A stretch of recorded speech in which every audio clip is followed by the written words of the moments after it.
हमारे साथ मौजूद है ताहिर जावेद साहब, उनको हम वेलकम करते हैं ट्रांसमिशन में। ताहिर साहब अस्सलाम वालेकुम, thank you for joining the transmission. तो अगर मैं ये कहूँ कि ये अमरीकी तारीख के सबसे ज़्यादा क्लोजली फॉट इलेक्शंस हैं, तो क्या मैं गलत हूँ ताहिर साहब? नहीं, नॉट एट ऑल। मेरे ख्याल है कि ये देखें, इस वक्त हम आपने भी बोला कि 1 घंटा 2 घंटे 3 घंटे पोल ख़त्म होने से पहले भी आज इस वक्त कोई शख्स कोई प्रेडिक्शन नहीं कर सकता कि दोनों में से कौन इलेक्शन जीतेगा। अच्छा, बल्कि मैं समझता हूँ कि ये वो इलेक्शन है जो शायद आज शाम को हम सब लोग इस उम्मीद के साथ सोएंगे कि कल उठ के पता चले कि शायद इनमें से कौन लीड ले रहा है।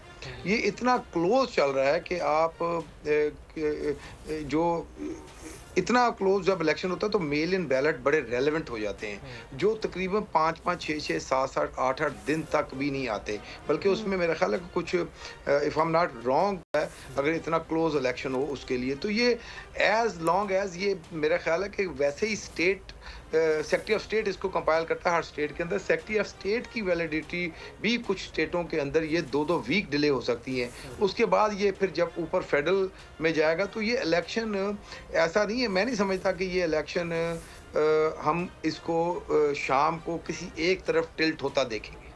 तो yes, you are right, it's very close. अच्छा ताहिर जावेद साहब, मैं आपसे ये एक सवाल पूछना चाहूँगा। अभी जो हमारे पास प्री वोटिंग के कुछ फिगर्स आए हैं, even though Democrats have maintained considerable lead over the Republican voters, जो कि प्री मेल इन जो वोट्स के नंबर्स आए हैं, बट उसकी जो डेमोक्रेट वोट्स की 2020 के मुकाबले में तादाद है वो तकरीबन 6 से 7 लाख वोट्स कम है। इसकी क्या बुनियादी वजह है? अच्छा, नहीं, देखें, जो पिछले इलेक्शन के अंदर हमने एक कैंपेन चलाई थी, ड्यू टू कोविड पूरा फोकस हमारा मेल इन बैलेट के ऊपर था, जिसकी वजह से और जो ट्रंप थे ऑन दी अदर एंड, उनका वो डिस्करेज कर रहे थे मेल इन बैलेट को। तो जो डेमोक्रेट वोटर्स या डेमोक्रेट कैंडिडेट्स को फ्रॉम द गेट गोइंग एक एज मिल गई थी, वो ये थी कि हमारे बहुत ज़्यादा, हमारे तो आधे वोट मेल इन बैलेट के अंदर आ चुके थे। तो वो एक इस दफ़ा वो एज नहीं है, उसमें बहुत सारी एक थी कि जिसमें आप अर्ली वोटिंग में आपको एज का या कोई भी रीज़न नहीं, आप विदाउट एनी रीज़न आप अपना मेल इन बैलेट कर सकते थे। अभी ये वापस इम्प्लीमेंट हो गया कि आपको 65 प्लस की एज चाहिए, आप अगर सिख हैं, आपको कोई और, या आप ट्रैवल कर रहे हैं मुल्क से बाहर, तो वो जो एक जेन्युइन जो सालों साल की जो रीजंस थी ना, वो कोविड में एक जो एक्सेप्शन हुई थी, दोनों में फ़र्क है। तो ये, लेकिन अगर उस एक्सेप्शन को आप हटा दें तो अभी भी अर्ली वोटर्स जो थे वो 1/3 अर्ली वोटर पड़ गए, जो किसी भी पिछले इलेक्शन से पहले किसी भी इलेक्शन से ज़्यादा वोट है। बिल्कुल। ताहिर साहब, आपसे सवाल करने से पहले थोड़ा मैं डिस्क्लेमर देती हूँ। असल में इस साल हुआ ये है कि पोलिंग बहुत ज़्यादा एक मशकूक तरीके से हुई है। पोलिंग मेथडोलॉजीज़ बहुत ज़्यादा अपडेट करनी पड़ी थी, क्योंकि 2016 और 20 के इलेक्शन में pollsters after the election they were realising कि हमने जिस तरीके से पोलिंग की, हम रिपब्लिकन वोटर्स को सही टाइम पर सही तरीके से नहीं पहुँच पाए, जिसकी वजह से पोल्स में डोनाल्ड ट्रंप की रिप्रेजेंटेशन काफ़ी अंडर एस्टिमेटेड थी। अब क्योंकि वो उसको रिकवर करना चाहते थे, तो 2024 के इंतखाबात से पहले तमाम पोस्टर्स ने अपनी मेथडोलॉजीज़ इस तरह अपडेट की कि कई मुबसरीन का मानना है कि actually this resulted in them over estimating Donald Trump and his presence. तो कंसिडरिंग दिस के हमें तमाम पोल्स में नज़र आ रहा है कि कमाला और ट्रंप बराबर ही हैं, हर स्विंग स्टेट में वो बराबर नज़र आ रहे हैं। फिर भी हमें पता है कि कुछ ऐसे स्टेट्स हैं जो कमाला की तरफ जाएंगे और कुछ ऐसे हैं जो ट्रंप की तरफ जाएंगे। आप इस बात को मद्देनज़र रखते हुए और पोलिंग से हटकर हमें ऐसी क्या जो है इंसाइट दे सकते हैं कि आपको क्या लगता है कमाला को कौन से स्टेट्स डेफिनेटली उनके पास जाएंगे, स्विंग स्टेट्स? देखें, स्विंग स्टेट्स के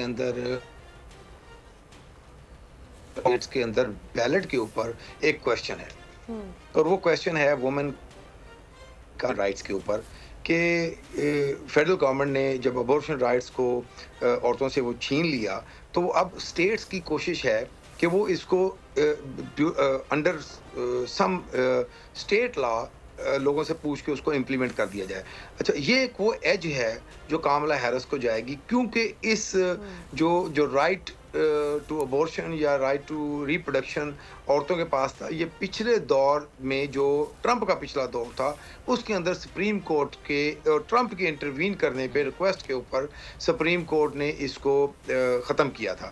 تو اب وہ ایک عورتیں بے شک وہ ریپبلکن سائڈ کی ہیں یا ڈیموکریٹ سائڈ کی ہیں, وہ بلیو کرتی ہیں یہ نہیں کرتی, لیکن کوئی بھی یہ نہیں چاہے گی اور بگ میجورٹی یہ نہیں چاہے گی کہ ان کے ڈیسیجنز اسٹیٹ لے.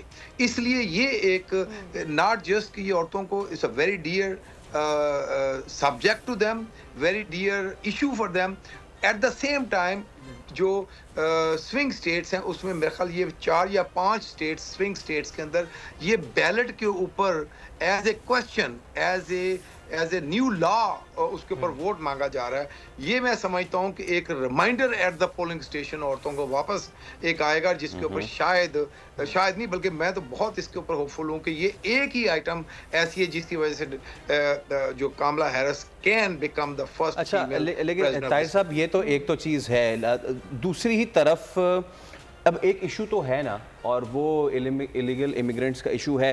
ہاں اس پہ ہم ڈیبیٹ کر سکتے ہیں کہ اس کو ایڈریس کرنے کا ڈونلڈ ٹرمپ کا جو طریقہ کار ہے وہ کتنا روڈ ہے اور کتنا ٹھیک ہے. بٹ the question is کہ being a Pakistani Muslim over there, وہاں کا جو مسلمان ہے وہ کیسے سوچتا ہے؟ بیکاز ٹرمپ جب پہلی بار آ رہے تھے وہ نعرہ لگا رہے تھے اور بین مسلم کنٹریز اینڈ فلاں ٹیم کا یہ ساری چیزیں, اور اس کے بعد اب الیگل امیگرینٹس الیگل امیگریشن والی چیز. تو ایک مسلمان ہو کے ایک امریکی مسلمان کس طریقے سے سوچتا ہے ان ساری چیزوں کو لے کے؟ آیا وہ اس کو ایکسیپٹ کرتا ہے کہ ہاں بھائی میں تو یہاں رہ رہا ہوں اور جو الیگل امیگرینٹس ہیں ان کو تو باہر نکالنا چاہیے, یا پھر وہ کچھ اور رائے رکھتا ہے؟